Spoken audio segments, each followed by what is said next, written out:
Today, Austin City leaders, they're going to be talking about making sure that the airplanes that you get on in and out of Austin have the fuel they need, because that could be a problem as well. No kidding, right? City Council is going to look at an alternative location, or at least consider different locations for a jet fuel facility that Austin's airport desperately needs. If not, that could mean more delays or flight cancellations at an already busy Austin airport, and that's where we find our Candy Rodriguez live. Candy, tell me about the potential plans and the problems some people see with them.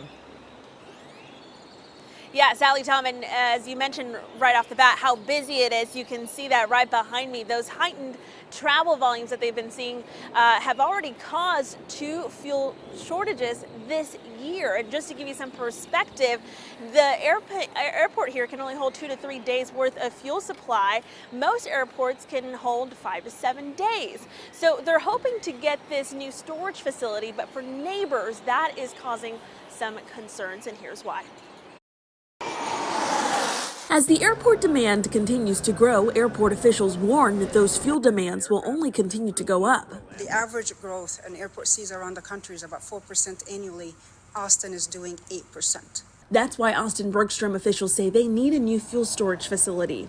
They've proposed this site along Highway 183 near McCall Lane. New renderings show what that could look like. This plan has been in the works for years, with construction expected to begin this spring. But some neighbors we've talked to in the past don't want it. It'll be approximately 430 feet from our residence. Councilmember Vanessa Fuentes would like airport officials to go back to the drawing board. We're going to have to make tough decisions. And for me, my decision will be rooted on what's important for my community. Airport documents identified 21 residential properties within 2,000 feet of the current project site. For Fuentes, one neighbor is too many for a fuel storage facility she fears could have environmental impacts. This is a neighborhood that is predominantly working class, predominantly a community of color.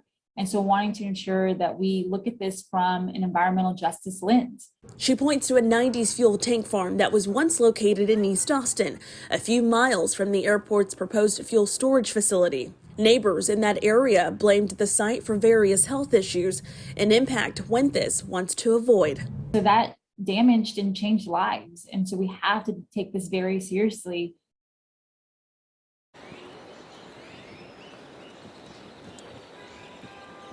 So Candy, in response to what we just heard from Councilmember Fuentes, what sort of safety features would the new facility have?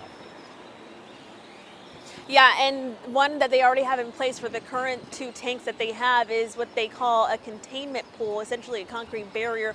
It is there to ensure if there are any leaks or spills, it will contain it. Now, they say, airport officials, that same safety feature will be at the new storage facility. It's also important to mention that they say these tanks would hold Jet A fuel, which is not nearly as combustible as gasoline. Back to you. All right, Candy Rodriguez for us. Thank you.